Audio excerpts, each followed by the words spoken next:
Hello class 9. Let us begin our class with this chapter geographic grid. So today we are going to know about certain new things. The first thing that we have to know, that is what is a grid. So we all know that upon the globe some imaginary lines are drawn, like the lines of latitudes and the lines of longitudes. So these horizontal lines and vertical lines, that is the lines of latitudes and the lines of longitudes. So when they are running on the globe, they create some crisscross grids. So these grids or small square boxes, they are known as the geographic grid. Now, the latitudes and longitudes in the globe, they are actually helping us to locate any place, and mostly for the lines of latitudes we take the reference of equator, and for the lines of longitudes we take the reference of the prime meridian. Now the next thing that we have to know, that is what are latitudes. Latitudes are horizontal lines running from east to west and covering the whole circumference of the earth. Okay, so each line of latitude is actually a full circle and they are parallel to each other. As because the lines of latitudes are parallel to each other, that is why they are also known as parallels of latitudes. And as because the lines of latitudes are parallel to each other, that is why the distance between each line of latitude is constant, and that is 111 kilometers. That is this thing that the distance is constant 111 kilometers approximately, that we can nicely prove with the help of this formula.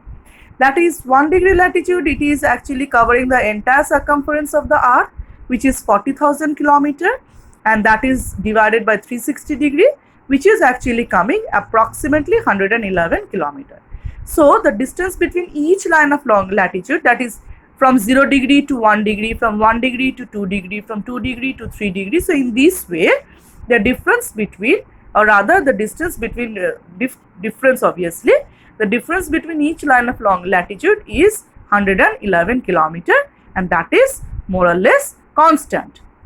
Now the next thing that we have to know, that is we have to have a clear idea about the important lines of latitudes present in our earth. The first one obviously is the equator, which is running just through the middle of the earth, dividing the earth into two equal halves. The northern portion is the northern hemisphere and the southern portion is the southern hemisphere.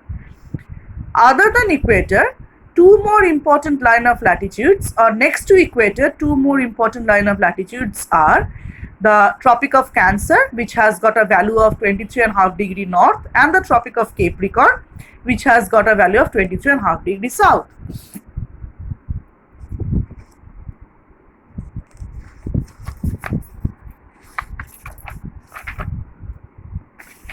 Next to Tropic of Cancer and Tropic of Capricorn, which are actually marking the tropical zones, the limit of the tropical zones. Next we can say that is the Arctic Circle and the Antarctic Circle. The Arctic Circle has got a value of 66.5 degree north, and the Antarctic Circle has got a value of 66.5 degree south. Followed by, last but not the least, the poles, that is 90 degree north, which is North Pole, and 90 degree south, which is South Pole.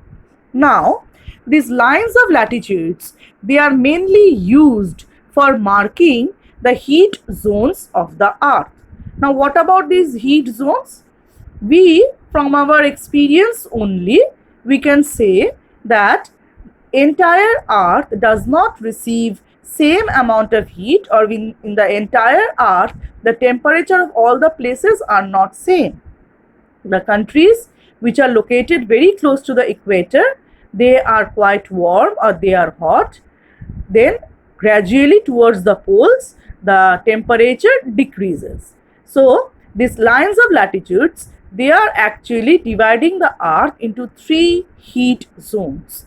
The first one is known as the torrid zone, which is actually considered to be the hottest zone of the earth.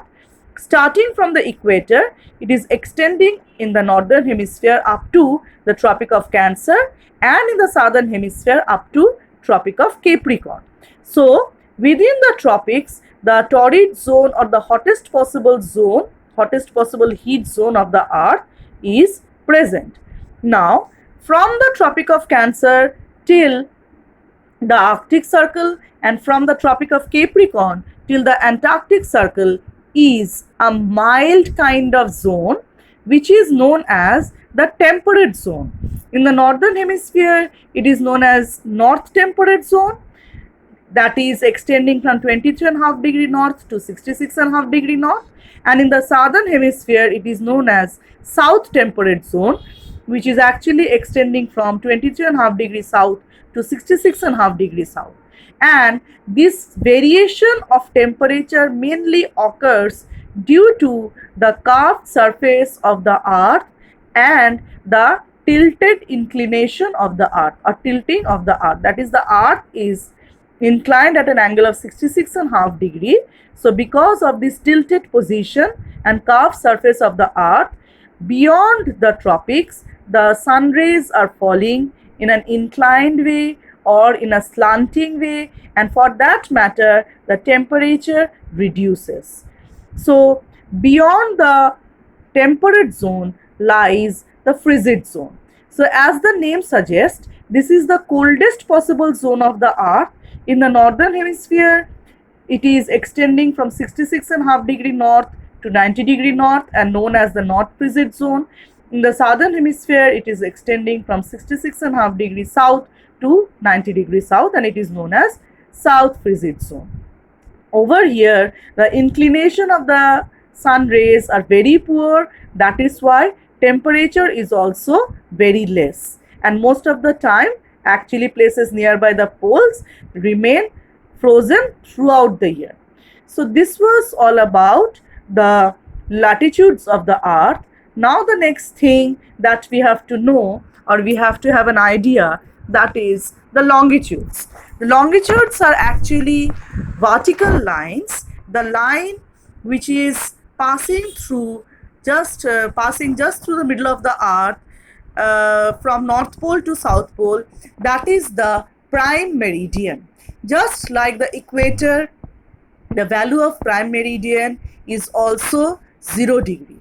Okay, prime meridian and its opposite in a 360 degree system is the longitude 180 degree longitude, and they are actually forming the great circle. Now the lines of longitude, the main line of longitude, that is prime meridian, it is passing through a place near London known as Greenwich, through the Greenwich Observatory. Okay, and the eastern portion of prime meridian is known as the eastern hemisphere, and the western portion of prime meridian is known as western hemisphere. Actually, the lines of longitudes are very helpful for calculating time all over the world, and we are taking the prime meridian as the base of calculating time all over the world. And as because it is passing through the Greenwich, so we calculate time through the Greenwich Mean Time, or with the help of the Greenwich Mean Time. Now all these, as the lines of latitudes are also known as parallels of latitude because they are parallel to each other. Similarly, the lines of longitudes, they are known as meridians of longitudes because meridian means midday. When the sun is overhead at a certain longitude, it is midday or noon for that particular longitude. Thus, all the longitudes are known as meridians, and time is calculated with the help of these meridians. Time as well as date also. See, as because the lines of latitudes, they are parallel to each other, so the distance between each line of longitude is constant, that is 111 kilometer. But the line of longitude, they are not parallel to each other. See, as this diagram suggests, all the lines of longitudes, they are actually merging at the poles. They are starting from North Pole, they are covering the entire surface of the earth, and they are going to the South Pole. And each line of longitude, they are merging at the poles, whether it is North Pole or South Pole. So that is why the distance between each line of longitude is maximum at the pole, at the equator, and it is gradually decreasing towards the poles, that is North Pole or South Pole. So in that way, we can say that the distance between each line of longitude is not constant. Okay, they are maximum at the equator and they are gradually decreasing towards the poles.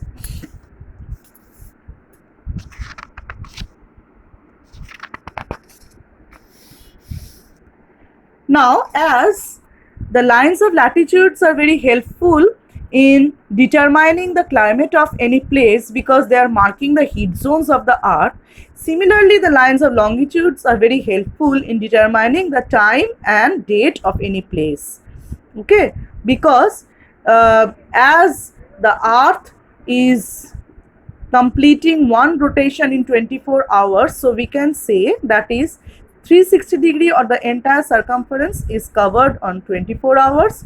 For that matter, we can say to travel 15 degree, the sun rays takes 1 hour, and for 1 degree it takes 4 minutes. That means when the earth is moving around the sun, each line of longitude from one line of longitude, when the sun rays is passing to another line of longitude, it takes 4 minutes. And for that matter, time differs in our earth.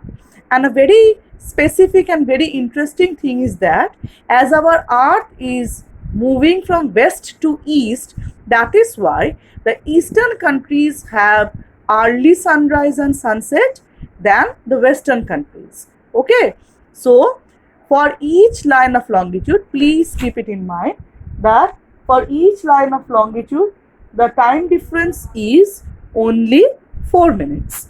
Okay, now you can see that in your textbook you get some solved example of upon time or finding time upon the earth surface on the basis of the line of longitude. Obviously we will do all this. Let the school reopen, then we will be doing all these things. Now I am moving on to the next portion of the chapter. Don't worry children, we will do these sums. Please don't think that Miss will not do this. Obviously I will be doing all these things in the class, but it is better to do it in the class only. That's why I am not doing this for the time being. So don't panic. Let us complete the chapter. It is a very easy and small chapter. Let the school reopen. Obviously the situation will normalize and we will have our normal school. So let the school reopen, and at that time we will start solving these things. For the time being, if you wish, you can just go through it to have an idea. Okay.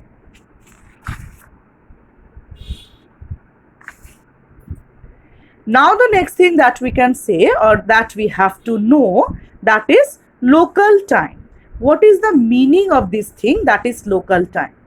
Local time is nothing but for every country, whenever the sun is overhead, that time or that highest position of the sun, from that the local time is derived. Okay, but we have to take the standard time, because let us take the example of our country India only. It is a very big country, so we can easily imagine that so many lines of longitudes are passing through our country. And right now, a few minutes back, we came to know that for every line of longitude, the time difference is 4 minutes. So if we are taking for the official work, if we are taking or we are considering the local time as the base, then there will be some confusion, because local time of a place is derived when the sun is overhead on the particular longitude of that place, and that will differ from place to place. That is in the easternmost part and in the westernmost part of the country. In that way the local time will differ.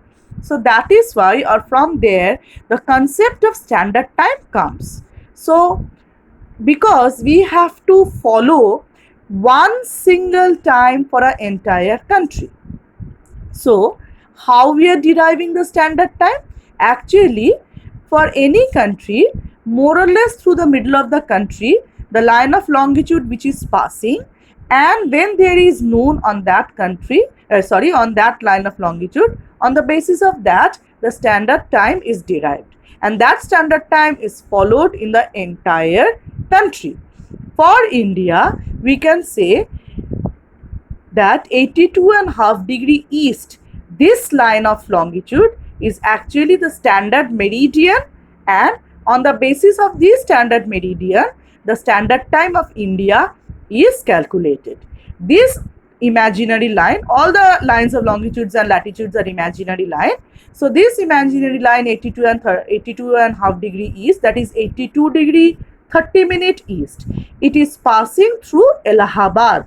I hope all of you have heard the name of Allahabad. So this particular line is passing through Allahabad, and this is known as the standard meridian of India, and we are adopting our standard time with the help of this line of longitude only.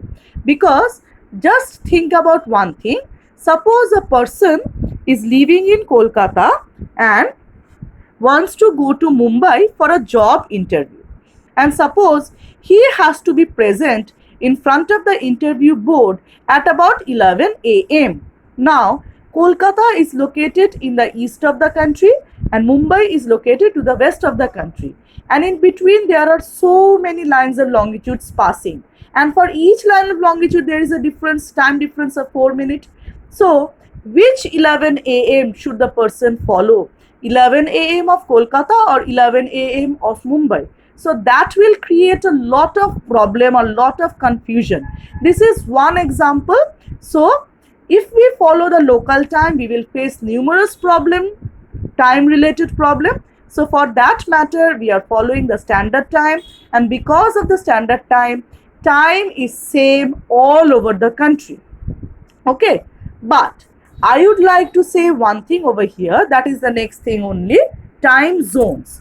So there are many countries present in our earth which have got huge east-west extension. So if a country has got huge east-west extension than the north-south extension, then huge number of lines of longitudes are passing through those countries, and if the country is following one standard time, then it will create a lot of confusion. So for that matter, countries having huge east-west extension, they are dividing themselves into many time zones and they are following those time zones. Okay, as because India's east-west extension is not so huge, that is why we do not have any time zone. We have only one standard time. Smaller countries, small neighboring countries of India like Nepal and Bhutan, they are following the standard time of India only. That is why if you ever visit countries like Nepal and Bhutan, you need not have to adjust your watch. You can have the same time. Okay, but if you go to Bangladesh, you have to adjust your watch or your time. So as I was discussing about the time zone, so as I have said, countries having very huge east-west extension, they are following many time zones. Like countries like Russia, USA, Canada, they have many time zones. Now, another very interesting thing, that is the International Date Line, or which is also known as IDL. So, very precisely, I would like to discuss this thing to you people. That is, the IDL is actually the 180-degree line of longitude. Okay, so this 180-degree line of longitude is considered to be the International Date Line.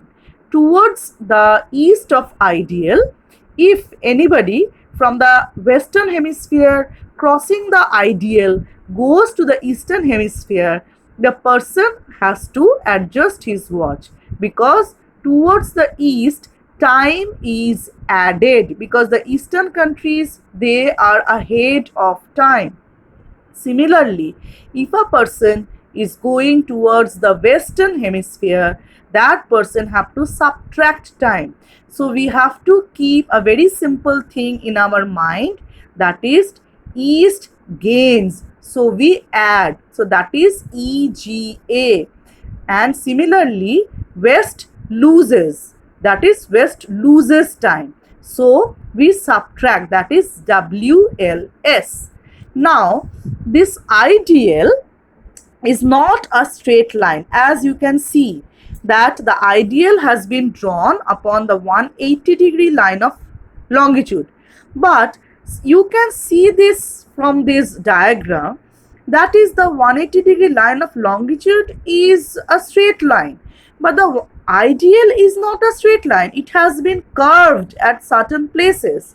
Why is it so? Why the ideal is following a zigzag route? It is not a straight line. Just to avoid the confusion of date within the same day, the ideal has been drawn in such a way that is maximum it is passing above the ocean or the water bodies, but there are some small islands, and if the ideal would have been passing above those islands, then one portion of the island would have one date, another portion of the island would have another date. To avoid this confusion within the same country, the ideal has been made crooked or it is following a zigzag route. Excuse me. I suppose now it is clear to all of you. Now, the last portion of this chapter, that is the great circle and small circles. A circle which is following, or rather which is covering the entire circumference of the earth, is known as a great circle.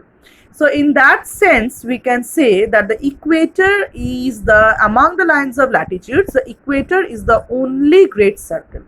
Rest of the lines of latitudes, as because they are getting smaller and smaller, so that is why they are considered as small circles.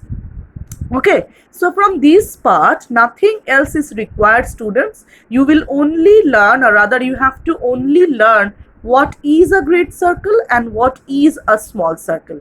Nothing more is required from this part of the chapter.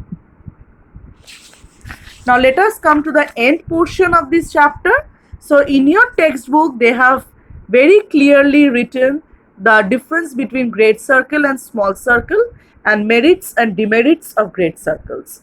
So please go through it once. These things are very easy. You won't have any problem in understanding, but still if anybody find any problem in understanding, please let me know. I will definitely clarify your doubts. So for the time being, I am ending my class over here. I suppose everybody have understood. It is a very easy chapter, and please learn the chapter thoroughly in your home. And obviously, as I have said, the sums we will be doing afterwards. In the next week, I will be uploading another video upon some other chapter. So for the time being, prepare this chapter properly. Okay, thank you.